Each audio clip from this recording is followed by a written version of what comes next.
about retention matters. Here's a couple steps that you can take. Number one, log into LegalShield, your back office, your LS Engage, log in, go to your report section and check for pre-cancel.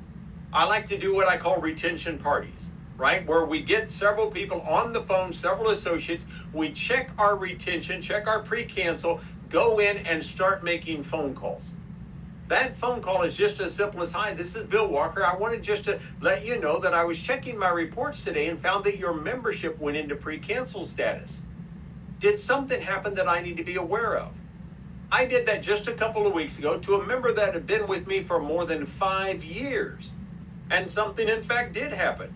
His credit card had been hacked and that card had been canceled and we hadn't transferred over to the new credit card.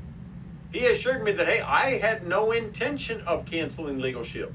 As many of our pre-cancels and cancellations do, they were just unaware it canceled because something happened. An identity theft, cards, invalid, low-end funds on the bank account, and they do not want to lose this service. You need to be proactive and reach out to them and say, hey, let me help you set this account back up. Now, I also developed a system many years ago called 5 days, 5 weeks, and 5 months. Be proactive on retention.